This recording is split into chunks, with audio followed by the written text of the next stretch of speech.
Assalamualaikum warahmatullahi wabarakatuh.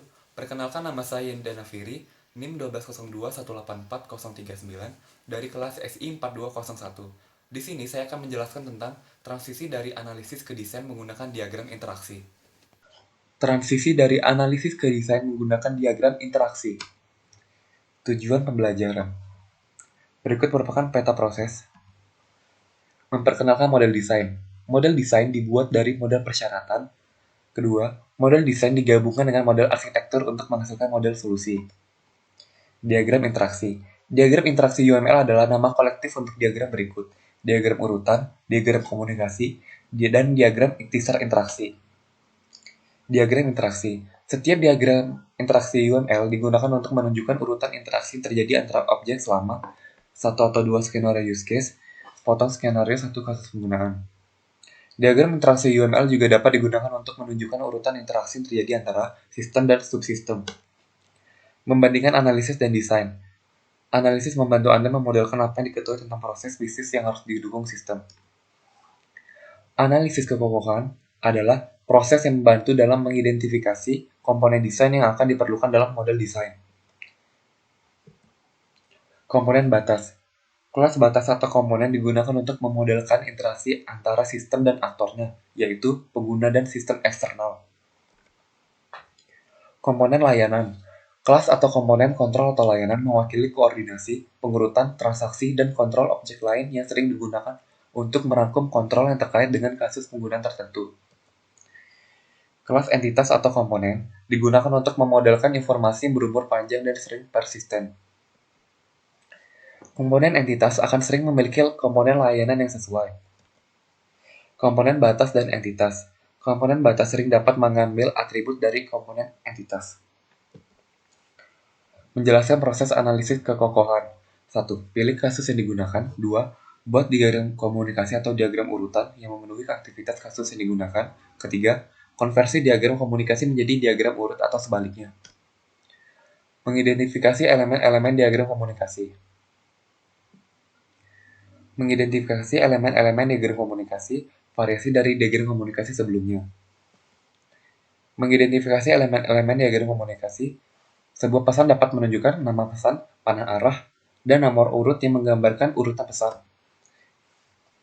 Membuat diagram komunikasi. Pilih kasus yang sesuai.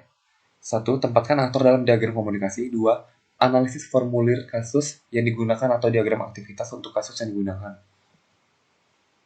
Langkah 1. Tempatkan aktor di diagram. Langkah 2A. Identifikasi komponen batas. Agen pemesan membuat permintaan kamar melewati tanggal kedatangan, tanggal keberangkatan, jenis kamar yang diminta. Langkah 2B. Identifikasi komponen layanan. Langkah 2C. Identifikasi komponen entitas. Langkah 2D. Identifikasi interaksi tambahan.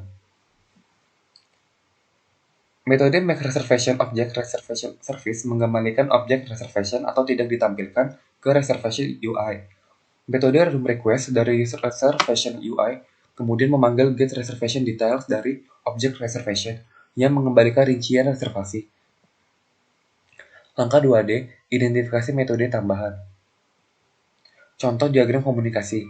Dua diagram komunikasi berikut menunjukkan pandangan yang lebih rinci tentang create reservation. Pertama, skenario primer. Kedua, skenario sekunder. Contoh 1 diagram komunikasi. Contoh 2 diagram komunikasi. Diagram urut. Diagram urut meliputi perspektif berbeda tentang interaksi antar objek, dapat digunakan sebagai pengganti diagram komunikasi, dapat dikonversi ke atau diagram komunikasi, membuktikan lebih berguna bagi pengembang, sorot urutan waktu interaksi. Mengidentifikasi elemen dari diagram urut. Fragmen. Diagram urut mendukung notasi fragmen. Penggunaan fragmen meliputi menampilkan urutan loop, menampilkan jalur alternatif, mengizinkan dua skenario atau lebih ditampilkan pada satu diagram, menampilkan referensi ke fragmen diagram sequence terperinci lainnya, memungkinkan Anda untuk memecah diagram besar menjadi beberapa diagram yang lebih kecil. Contoh fragmen. Contoh diagram urut. 3 diagram urut menunjukkan tampilan lebih rinci dari create reservation. Skenario primer atau berhasil, skenario sekunder atau tidak berhasil, diagram urutan fragmen yang menunjukkan perincian lebih halus untuk fragmen get reservation details dan termasuk fragmen loop. Contoh 1 diagram urut. Contoh 2 di diagram urut. Contoh 3 fragmen diagram urut. Ringkasan. Diagram interaksi digunakan untuk mengidentifikasi komponen desain yang memenuhi kasus penggunaan. Kedua, interaksi objek dapat divisualisasikan dengan UML. Ketiga, diagram komunikasi. Keempat, diagram urutan. Sekian penjelasan dari saya, terima kasih.